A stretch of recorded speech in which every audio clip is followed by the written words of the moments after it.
इस वीडियो में हम लोग जानेंगे कि खिलाफत आंदोलन क्या है और इसको मुस्लिम आंदोलन क्यों बोला जाता है, मुस्लिम मूवमेंट क्यों बोला जाता है। लेकिन उससे पहले ये जान लीजिए आप लोग कि जिस समय रोलेट एक्ट के खिलाफ गांधी जी ने अलग अलग सत्याग्रह आंदोलन चलाया था, अलग अलग सत्याग्रह आंदोलन हो रहा था, तो उसी के समय आंदोलन से ये गांधी जी को पता चल गया था कि ये छोटे छोटे आंदोलन से ज़्यादा बहुत बड़ा बदलाव आने वाला नहीं है। अगर कुछ बड़ा बदलाव करना है हमारे देश में तो बड़ा आंदोलन करना पड़ेगा, थोड़ा सा बड़ा करना पड़ेगा और बड़े स्तर पर आंदोलन को पूरे भारत में फैलाना पड़ेगा। तो इसीलिए गांधी जी को सबसे पहले ये मालूम चल चुका था कि छोटे छोटे आंदोलन से कुछ नहीं होने वाला है, वर्ल्ड वाइड आंदोलन यानी कि वहाँ पर जो है एक विस्तार आंदोलन करना पड़ेगा हमारे इंडिया में। उसके लिए गांधी जी को एक चीज़ और आइडिया था कि ये ऐसा आंदोलन तब तक संभव नहीं है, ऐसा पॉसिबल मूवमेंट तब तक नहीं है जब तक कि देश के सभी नागरिक आपस में एकजुट हो जाएं। अच्छा, एक चीज़ और ध्यान रखिएगा कि अपना भारत जो है एक डेमोक्रेटिक देश है, ठीक, लोकतांत्रिक देश है। और यहाँ पर एक चीज़ और ध्यान रखिएगा कि यहाँ पर सभी धर्मों के लोग रहने की आज़ादी है, ठीक। लेकिन भारत में जो है हिंदू और मुस्लिम दोनों मिलाकर के भारत की टोटल जनसंख्या का सबसे ज़्यादा परसेंटेज है हिंदू मुस्लिम, ठीक। तो सबसे ज़्यादा जनसंख्या यहाँ पर हिंदू और मुस्लिम को मिलाकर के है। तो याद रखिएगा, इसलिए गांधी जी चाहते थे कि ऐसा आंदोलन तब तक पॉसिबल नहीं हो सकता है, सफल नहीं होगा हमारा सत्याग्रह या कोई भी आंदोलन जब तक हिंदू और मुस्लिम दोनों एकजुट नहीं हो जाते हैं, एक नहीं हो जाते हैं, ठीक। और ऐसा संभव नहीं था उस समय, क्योंकि उस समय धर्म और जाति के नाम पर लोग बटे हुए थे, ठीक। ये चीज़ ध्यान रखिएगा। तो उनको ऐसा करने का ना एक विचार और आ गया, ठीक। अब वो कैसा विचार था, तो ये गांधी जी श्योर थे उसके बारे में, उनको विश्वास था कि बिना हिंदू और मुस्लिम को एक साथ लाए ऐसा संभव नहीं है, ठीक। तो एक ही रास्ता उनके पास बचता था ऐसा करने का, और वो रास्ता क्या था, तो उस समय का खिलाफत इशू यानी खिलाफत मुद्दा जो था, ये खिलाफत मुद्दा ही एकमात्र रास्ता बचता था। अब ये खिलाफत मुद्दा या क्या चीज़ है, तो सबसे पहले ये जान लीजिए कि खिलाफत आंदोलन या खिलाफत मुद्दा अपने भारत से इसका डायरेक्ट कोई लिंक नहीं है, इसका अपने भारत से डायरेक्ट संबंध कुछ भी नहीं है, ठीक। खिलाफत एक दूसरा आंदोलन है जिसका भारत से कोई डायरेक्ट कनेक्शन नहीं है, डायरेक्ट लिंक इसका नहीं है, डायरेक्ट कोई भी संबंध नहीं है। अब यहाँ पर ध्यान रखिएगा सबसे पहले कि जब प्रथम विश्व युद्ध खत्म हुआ था, फर्स्ट वर्ल्ड वार खत्म हुआ था, उसमें लास्ट में तुर्की को हराया गया था और तुर्की के हारने के बाद प्रथम विश्व युद्ध खत्म हो गया था। तो उस केस में क्या हुआ था कि तुर्की के हारने के बाद वहाँ के जो राजा थे, वहाँ के शासक जो सिकंदर थे, वहाँ पर जो सुल्तान होते थे। अब यहाँ ध्यान रखना है कि तुर्की एक इस्लामिक देश है, मुस्लिम देश है, ठीक। वहाँ पर 99.8% आबादी वहाँ की मुस्लिम ही है, तो ये चीज़ ध्यान रखना है। तो उसमें लास्ट में वहाँ के जो सुल्तान है, वहाँ के शासक, और एक चीज़ और ध्यान रखना है, मुस्लिम देशों में सुल्तान को, वहाँ के शासक को क्या बोला जाता है, खलीफा बोला जाता है। एक बात ध्यान रखिएगा, मुस्लिम देशों में वहाँ के शासक को खलीफा बोला जाता है, वहाँ के जो राजा होते हैं या सुल्तान होते हैं उनको खलीफा बोला जाता है। तो वर्ल्ड वार ख़त्म हुआ, प्रथम विश्व युद्ध खत्म हुआ, तो वहाँ पर जो उनके एम्पेरर थे, वहाँ के जो सुल्तान थे, उनको हरा दिया गया, ठीक। वहाँ के खलीफा जो थे उनको हरा दिया गया, और हराने के बाद जो है उसको दो टुकड़ा में बांट दिया या तुर्की को अलग कर दिया गया, और वहाँ पर जो साम्राज्य संभाल रहे थे वहाँ पे खलीफा, उनको शासन से हटा दिया गया। और शासन से हटाने के बाद क्या होता है कि उन पर एक अलग अलग तरह का अपना ब्रिटिश सरकार अपना एक अलग अलग रूल चलाती है। अब मुस्लिम देशों में क्या होता है कि वहाँ पर का अलग अलग नियम होता है। आप वहाँ के तीर्थ यात्रा करने के लिए जाइए, वहाँ की अगर मस्जिद में जाते हैं या धार्मिक स्थल पर जाते हैं तो उनके नियम के अनुसार आपको चलना पड़ेगा। जैसे सिंपल सा है कि कोई भी देश में अगर आप जाते हैं तो उस देश के नियम के अनुसार आपको चलना पड़ेगा, ना कि अपने नियम के अनुसार आप चलिएगा। तो उस देश के नियम के अनुसार चलना है। तो वहाँ पर तुर्की में उस सुल्तान को हराने के बाद अंग्रेज सरकार ने क्या किया कि वहाँ पर धर्म स्थल पर और अलग अलग जितने भी जगह हैं उनको जो है अपने अनुसार ढालना चाहते थे, ठीक, उनके अपने अनुसार ढालना चाहते थे उनको, और अपना रूल वहाँ पर लगाना चाहते थे, और ना ही उनको उस शासक को कोई एक सेपरेट जगह दिया गया, ऐसा कुछ भी नहीं सम्मान। तो इसलिए मुस्लिम लोग जो थे, देखिए मुस्लिम लोग जो थे सेंसेटिव थे बहुत ज़्यादा। अब ये सेंसेटिव मामला किस लिए था, क्योंकि वो उनको एक धार्मिक गुरु मानते थे, एक चीज़ ध्यान रखिएगा, लीडर मानते थे, स्पिरिचुअल लीडर मानते थे पूरी दुनिया का। पूरे दुनिया में जितना भी मुस्लिम है, इस्लाम है, वहाँ पर इस्लाम धर्म का वो स्पिरिचुअल लीडर माने जाते थे। तो अब उनको हराया गया तो मुस्लिम लोगों को क्या लगा कि ये उनका अपमान लगा, ठीक। अब उनका अपमान लगा तो वहाँ पर क्या होता है कि उसी का जो ये इशू है, वहाँ पर जो प्रॉब्लम्स वगैरह था, उसी को खिलाफत इशू बोला गया है, ठीक। खिलाफत इशू बस उसी का नाम है और कोई भी ऐसा कुछ नहीं है, खिलाफत मुद्दा उसी का नाम है। तो ये डायरेक्ट कनेक्शन इसका तुर्की से है। अब तुर्की से भारत में इसका कनेक्शन कैसे किया गया, ये भी कुछ देर के बाद हम आपको बताते हैं। ये सिंपल सा लॉजिक क्या है कि यहाँ पर जो फर्स्ट वर्ल्ड वार खत्म हुआ उसके बाद ओटोमन तुर्की का मतलब होता है, यहाँ पर ओटोमन का होता है साम्राज्य, या फिर इसका जो मतलब हो गया सुल्तान हो गया या शासक हो गया, याद रखिएगा, शासक। ओटोमन तुर्की के शासक को हराया गया, उसके बाद खत्म हो गया। अब चलिए, अब वहाँ पर क्या फैल गया, ये सारी बातें ये चारों तरफ फैल गई। तो गांधी जी बड़े चालाक आदमी थे। अब गांधी जी, ये हर एक वीडियो में बता रहे हैं कि गांधी जी बड़े चालाक आदमी थे। कैसे? तो उनको पहले से ही आइडिया था कि ये जो इवेंट जो है, इतना बड़ा बड़ा आंदोलन चला रहे हैं, ये जब तक पूरे देश का नागरिक इकट्ठा नहीं होगा तब तक ये आंदोलन सफल नहीं होगा, और इकट्ठा तब तक नहीं होगा जब तक हिंदू मुस्लिम एक साथ नहीं आते हैं। तो मुस्लिम को और हिंदू को एक साथ करना क्या था, एक साथ कैसे किया जाए, तो उसके लिए इनके पास एक आइडिया आ गया खिलाफत आंदोलन का, ठीक, खिलाफत इशू का आइडिया आया। अब ये इसको उठाना शुरू किए। अब देखिए, सबसे पहले तो वहाँ के राजा को हरा दिया गया था, वहाँ के जो भी वहाँ के सुल्तान थे उसको हराया गया था, उनके सुल्तान को खलीफा बोला जाता है, याद रखिएगा।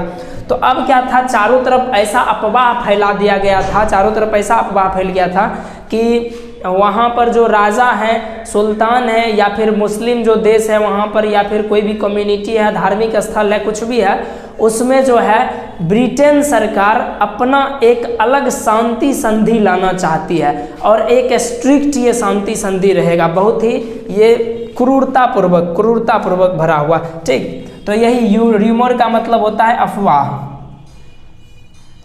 तो एक अफवाह फैला दिया गया था कि एक हार्श पीस ट्रीटी, यानी शांति संधि,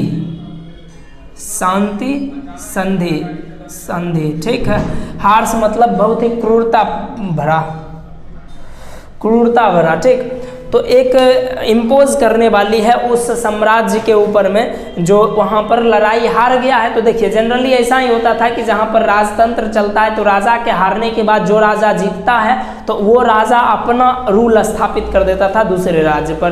तो यही चीज़ यहाँ पर भी हो रहा था। तो इसके बाद क्या हुआ, यहाँ पर ऐसा अफवाह फैल गया था कि चारों तरफ कि ऐसा होने वाला है कि वहाँ के राजा पर जो है ब्रिटेन सरकार अपना कुछ हुकूमत जताने वाली है। तो उन लोगों ने डिमांड किया कि आप हरा दिए हैं, ठीक है, लेकिन ऐसा कीजिए कि यहाँ का जो धार्मिक स्थल है मुस्लिम लोगों का, उस धार्मिक स्थल को पवित्रता जैसी है, वहाँ की रूल जैसा है, उस रूल को ऐसा ही रहने दीजिए, उसको बदलिए मत, वहाँ के नियम कानून को मत बदलिए, ठीक, ऐसा चीज़ कीजिए, और जो वहाँ का मान्यता है उसके मान्यता को ख़त्म मत कीजिए। लेकिन ऐसा अफवाह फैला दिया गया था कि ये सब चीज़ ख़त्म कर दिया जाएगा और वहाँ पर एक क्रूरतापूर्वक कोई रूल लागू कर दिया जाएगा, कोई नियम लागू कर दिया जाएगा, बड़ा डेंजरस नियम हो जाएगा वो सब के लिए। तो इसीलिए जितने भी भारतीय मुस्लिम थे, भारत के जितने भी मुस्लिम थे, वो सब क्या किए, उन्होंने डिसाइड किया कि सब मिलकर के इस कानून का हम लोग विरोध करेंगे और ब्रिटेन सरकार को इस पर झुकने के लिए मजबूर कर देंगे और इस पॉलिसी को वापस लेने के लिए उनको मजबूर कर देंगे। ये जो प्रस्ताव दिया गया है इन तुर्की के खिलाफ ये प्रस्ताव को वापस करने के लिए मजबूर कर देंगे। अब देखिए, इंडियन मुस्लिम इसमें क्यों शामिल हुए थे, तो ध्यान रखिएगा, भारत के जो मुसलमान थे ये प्रथम विश्व युद्ध में ब्रिटेन सरकार का साथ इसलिए दिया था ताकि वहाँ की सरकार अगर जीते, ब्रिटेन सरकार जीते तो तुर्की के जो सुल्तान हैं उनको वापस सारा चीज़ मिल जाए, उनको धर्म सम्मान सारा चीज़ उनको वापस मिल जाए, ठीक, और उनका जो भी वहाँ पर धार्मिक स्थल है वो वैसा ही बना रहे। लेकिन ऐसा हुआ नहीं, उनको राजगद्दी से हटा दिया गया और वहाँ पर अपना शासन लागू करना शुरू हो गया। तो इसीलिए भारत के मुसलमान भी गुस्सा थे। और दूसरा रीज़न ये था कि तुर्की के मुसलमान के जो वो सुल्तान थे, खलीफा जो थे, वो दुनिया भर के मुसलमान के लिए स्पिरिचुअल लीडर थे। स्पिरिचुअल लीडर कहने का मतलब होता है आध्यात्मिक मुख्य, स्पिरिचुअल लीडर या स्पिरिचुअल हेड। तो आध्यात्मिक लीडर थे, आध्यात्मिक नेता माने जाते थे, यानी उनको धर्म से जोड़ करके देखा जाता था कि इस्लाम की कुछ ऐसा ज़्यादातर वजूद जो है उनसे है, ये सब चीज़ जोड़ा जाता था। ये चीज़ ध्यान में रखना है। स्पिरिचुअल लीडर उनको ज़्यादातर मानते थे, जैसे अपने देश में गांधी जी को मानते हैं वैसे मुस्लिम लोग इनको माना करते थे। तो इसीलिए ये ज़्यादा, और ये चूँकि सेंसेटिव मामला था, ये धर्म का मामला था, तो इंसान जो है धर्म और मजहब के प्रवृत्ति पर ज़्यादा सेंसेटिव हो जाता है। इसीलिए इंडियन मुस्लिम जो थे, भारत के मुसलमान जो थे, ब्रिटेन सरकार की इस रूल के खिलाफ थे, ठीक। तो इसके बाद देखते हैं कि इसके बाद क्या हुआ। अब देखिए, ऐसा होता है कि इसी श्रेणी में मार्च 1919 में, मार्च के 1919 में, अब यहाँ पर ध्यान रखना है, ये मार्च 1919 की बात किया जा रहा है, तो ये जलियांवाला बाग हत्याकांड से पहले की बात है, क्योंकि मार्च के बाद अप्रैल 1919, 13 अप्रैल 1919 को जलियांवाला बाग हत्याकांड हुआ था, और उससे पहले ही ये सारी घटनाएं हो रही थी, ये सब घटनाएं। तो यहाँ पर ध्यान रखिएगा कि मार्च 1919 में खिलाफत आंदोलन को सपोर्ट करने के लिए, इसको आगे ले जाने के लिए बम्बई में, उस समय मुंबई नहीं कहलाता था, उस समय बम्बई कहलाता था, तो बम्बई में एक कमेटी का गठन हुआ, और उस कमेटी के जो लीडर थे, किनके अंडर में, किनके लीडरशिप में, किनके नेतृत्व में किया गया, तो ध्यान रखिएगा, मौलाना अबुल कलाम आज़ाद, ठीक, मौलाना अबुल कलाम आज़ाद के नेतृत्व में, उसके बाद हकीम अजमल खान के नेतृत्व में, और 3 लोग थे, 3, ठीक, हसरत मोहानी, ये 3 लोग थे, ध्यान रखना है, मौलाना अबुल कलाम आज़ाद, हकीम अजमल खान और तीसरे लोग हसरत मोहानी, ये चीज़ ध्यान रखना। ये 3 लोग के लीडरशिप में हमारा जो था ये खिलाफत कमेटी जो है ये तैयार की गई, बनाया गया, एक कमेटी बनाया गया जिसमें खिलाफत मूवमेंट के बारे में सारी चीज़ डिस्कशन होना था और इसके खिलाफ एक्शन लेना था सरकार के खिलाफ, ठीक। तो ये चीज़, अब क्या हुआ, कमेटी का गठन हो गया। अब कमेटी का गठन होने के बाद क्या हुआ कि इसके 2 लीडर जो थे, युवा नेता, जो कि अली ब्रदर्स के नाम से फेमस हैं, याद रखिएगा अली ब्रदर्स के, क्योंकि दोनों भाई थे, और वो दोनों भाई कौन थे, मोहम्मद अली और शौकत अली। मोहम्मद अली और शौकत अली ये दोनों भाई हैं जो कि अली ब्रदर्स के नाम से फेमस हैं। ये दोनों महात्मा गांधी के साथ डिस्कशन करने लगे, इस इशू पर बातचीत करने के लिए खुद से खुल करके आगे आए, ठीक, आगे खुद से बढ़ करके आए महात्मा गांधी के साथ इस इशू पर बात करने के लिए। और इस इशू को लेकर के, इसको लेकर के क्या क्या ऐसी संभावनाएं हैं जो बड़े स्तर पर की जा सकती है, और कौन कौन सी एक्शन बड़े लेवल पर लिया जा सकता है, कौन कौन से ऐसे चीज़ है जो लिया जा सकता है इस मुद्दा को उठाने के लिए। तो इसलिए महात्मा गांधी से इन्होंने बातचीत करना स्टार्ट किया। महात्मा गांधी क्या देखते हैं, महात्मा गांधी जो सोच रहे थे रॉलेट सत्याग्रह के ही समय से, ये जलियांवाला बाग हत्याकांड पहले से ही, कि जो वहाँ पर बड़े स्तर पर हमको फैलाना है मूवमेंट को पूरे भारत में, तो उनको क्या हुआ कि इस आंदोलन को बड़े स्तर पर फैलाने के लिए एक मुद्दा मिल गया, एक अपॉर्चुनिटी मिल गया, एक अवसर मिल गया कि ये एक अच्छा सुनहरा अवसर है जिसमें हिंदू और मुस्लिम को एक किया जा सकता है, हम इसका सपोर्ट कर देते हैं और उससे हम अपना सपोर्ट करने के लिए कहते हैं, तो एक दोनों मिलकर के कॉम्बिनेशन बन जाएगा, ठीक। तो ये चीज़ Gandhi ji saw this an opportunity, ठीक, uniting Hindu and Muslims together, जो कि सैकड़ों साल में जो ऐसा नहीं हुआ था, ऐसा करने का उनके पास एक अपॉर्चुनिटी था, अवसर मिल गया। उसके बाद क्या हुआ कि ये सब बात जो है कांग्रेस में बताई गई, कांग्रेस के अलग अलग सेशंस में बताई गई। देखिए, कांग्रेस देश की सबसे पुरानी पार्टी है, ठीक, तो गांधी जी उसी पार्टी से थे।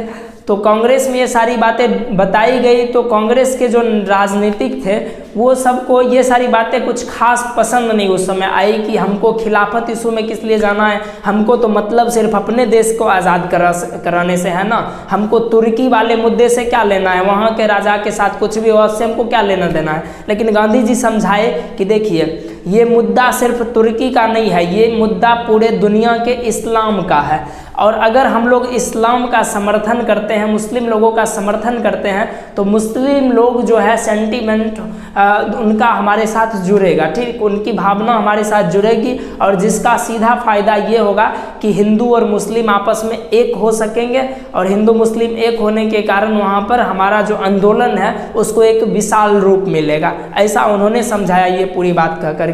तो राजनीतिक जो थे इस बात पर नहीं कि तुर्की का समर्थन करना है, इस बात पर कि ये एक अपॉर्चुनिटी था कि हिंदू और मुसलमान को एक करने का जो एक अवसर मिला, इसी चीज़ को देखते हुए महात्मा गांधी और उनके कांग्रेस ने 1920 में 1919 ने उसके बाद ये सब बातचीत हुई, 1919 में जलियांवाला बाग हत्याकांड हुआ, उसके बाद 1920 में जाकर के कलकत्ता में जो है एक सेशन पास किया गया, ये एक सेशन जो है वहाँ पर पास किया गया, एक रेजोल्यूशन पास किया गया, प्रस्ताव पारित किया गया। रेजोल्यूशन पास करने का मतलब हुआ प्रस्ताव पारित करना, ठीक, प्रस्ताव पारित करना।